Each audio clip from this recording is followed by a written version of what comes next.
নমস্কার, CNN 24 এর আজকের সান্ধ্য সংবাদে আমি কোয়েল আপনাদের স্বাগত জানাই। চলুন দেখে নেওয়া যাক আজকের কিছু গুরুত্বপূর্ণ খবর। বিশ্বাসযোগ্য তথ্যের ভিত্তিতে কাছাড় পুলিশ 7 অক্টোবর 2024 তারিখে সন্ধ্যায় শিলচরের কনকপুর পার্ট 2 এবং রামনগর সোনাইয়ে বিশেষ অভিযান পরিচালনা করে।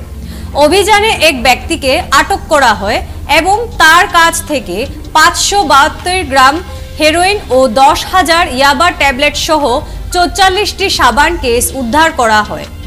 আটককৃত ব্যক্তির নাম আক্তার হোসেন বরভুইয়া, 20 বছর বয়সের, সোনাই থানার নতুন রামনগর পার্ট 1 এর বাসিন্দা। এসব মাদকদ্রব্যের কালোবাজার মূল্য প্রায় 7 কোটি টাকা। অবৈধ পরিবহনের জন্য ব্যবহৃত একটি মোটরসাইকেলও জব্দ করা হয়েছে। মাদকদ্রব্যটি বৈরেঙ্গেতে মিজোরাম থেকে পরিবহন করা হয়েছিল। তদন্ত অব্যাহত রয়েছে।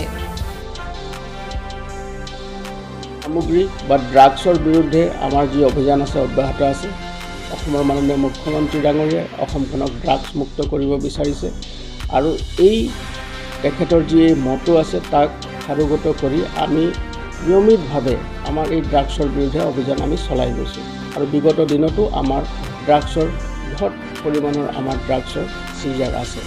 এই অভিযানৰ এক বিশেষ অংশস্বৰূপে যোৱা নিশা আমি দুটা আমাৰ বিশেষ অভিযান চলিছিলে। এটা অভিযান শিলচৰ টাউনৰে ৰামনগৰ অঞ্চলত চলিছিলে আৰু দ্বিতীয়টো অভিযান আমাৰ সোনাই অঞ্চলৰ নতুন ৰামনগৰ আৰু আনটো যিটো অভিযান আছিলে সেইটো কনকপুৰ পাৰ্ট 2 শিলচৰ টাউনৰ অঞ্চলতে এই অভিযান দুটা চলিছিলে আৰু এই দুটা অভিযানত আমি বৃহৎ পৰিমাণৰ নিচাযুক্ত সামগ্ৰী বা ড্ৰাগছ আমি জব্দ কৰিবলৈ সক্ষম হৈছোঁ।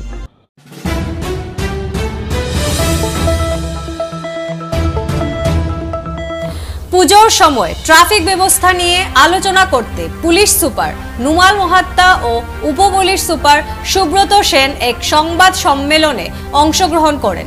তারা বলেন, পুজোর সময় যানজট ও ভিড় নিয়ন্ত্রণের জন্য বিশেষ পরিকল্পনা গ্রহণ করা হয়েছে। পুলিশ বিভিন্ন পয়েন্টে অতিরিক্ত সদস্য মোতায়েন করবে এবং নির্দিষ্ট রুটে যানবাহন পরিচালনার জন্য নির্দেশনা প্রদান করবে। নিরাপত্তা বাড়াতে সিসিটিভি ক্যামেরার নজরদারি ও পেট্রোলিং চালু থাকবে, যাতে পুজোর আনন্দ নির্বিঘ্নে উপভোগ করা যায়। আগন্তুক দুর্গা পূজা উপলক্ষে শিলচৰ মহানগৰত যাতে ভক্তপ্ৰাণ ৰাইজে তেওঁলোক শান্তিপূৰ্ণভাৱে আৰু নিয়ম শৃংখলাবদ্ধতাৰে যাতে পূজা তেওঁলোকে চাব পাৰে, উপভোগ কৰিবৰ কাৰণে, তাৰ কাৰণে আমি জিলাখনত আৰু আমাৰ বিশেষকৈ শিলচৰ মহানগৰখনত এটা আমি যান বাহনৰ কাৰণে এটা বিশেষ ব্যৱস্থা কৰিছোঁ, যিটো পৰৱৰ্তী আগতো আমাৰ এই ব্যৱস্থা আছিলে আৰু সেই ব্যৱস্থাকে কিছুমান মডিফিকেশ্যন কৰি আমি যাতে যাতায়াতৰ অহা যোৱাৰ ক্ষেত্ৰত আৰু মানুহৰ অহা যোৱাৰ ক্ষেত্ৰত যাতে কোনো অসুবিধা নহয় আৰু পেণ্ডেলবিলাকত যিবিলাক পেণ্ডেলত ভক্তপ্ৰাণ ৰাইজে ভ্ৰমণ কৰিব, তেওঁলোকে পূজা উপভোগ কৰিব, তেওঁলোকৰ যাতে একো অসুবিধা নহয়, তাৰ কাৰণে এই যান বাহনৰ বিশেষ ব্যৱস্থা আমি গ্ৰহণ কৰিছোঁ। ইয়াৰ লগতে মহিলাসকলৰ বাবে আৰু যিসকল শিশু আছে তেওঁলোকে পূজাত আহিবৰ কাৰণে বা পূজাত উপভোগ কৰাৰ ক্ষেত্ৰত তেওঁলোকৰ যাতে কোনো অসুবিধা নহয়, তাৰ কাৰণেও আমি বিশেষ ব্যৱস্থা গ্ৰহণ কৰিছোঁ।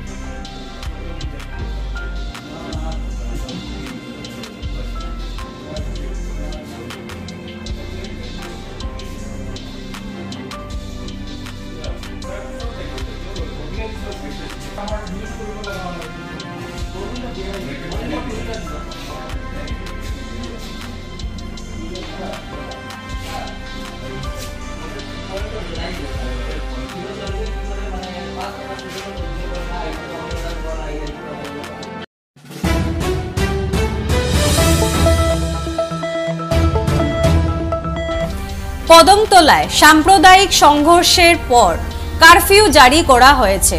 পরিস্থিতি নিয়ন্ত্রণে আনতে পুলিশ গুলি চালায়, যার ফলে একজন নিহত হয়েছেন। স্থানীয় প্রশাসন নিরাপত্তা নিশ্চিত করতে এলাকায় মোতায়েন করেছে।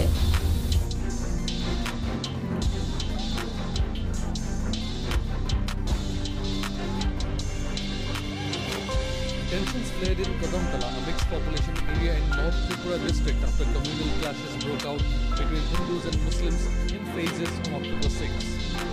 According to sources, the unrest began after a Muslim four-wheeler driver was allegedly assaulted by individuals collecting donations for a Durga Puja organizing committee. The driver reportedly refused to contribute, citing urgency, leading to a police complaint and the subsequent arrest of one person.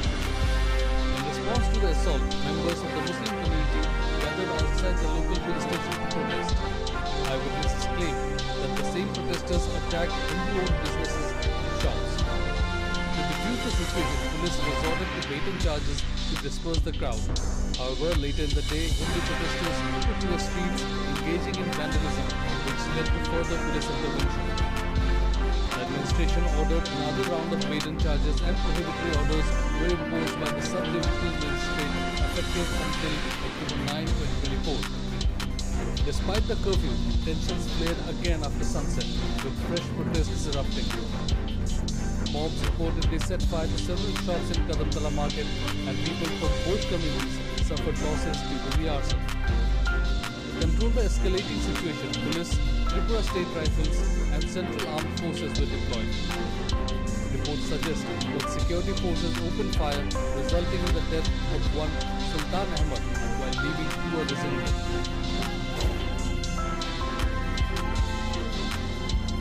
As of now, no senior police official has issued an official statement. However, sources and journalists on the ground indicated that internet services had been restricted to the Bharatnagar conviction. Social media users have been unable to share or upload content since Monday morning.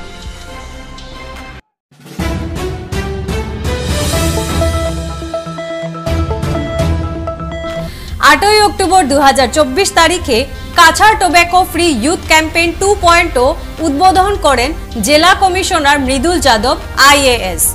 এ সময় উপস্থিত ছিলেন স্বাস্থ্য শাখার কর্মকর্তা জুনালী দেবী, সহকারী commissioner অঞ্জলি কুমারী, বিদ্যালয় পরিদর্শক গণেশ হরিজন, অতিরিক্ত এসপি সুব্রত সেন, জেলা nodal officer doctor Ratna Chakraborty ইত্যাদি।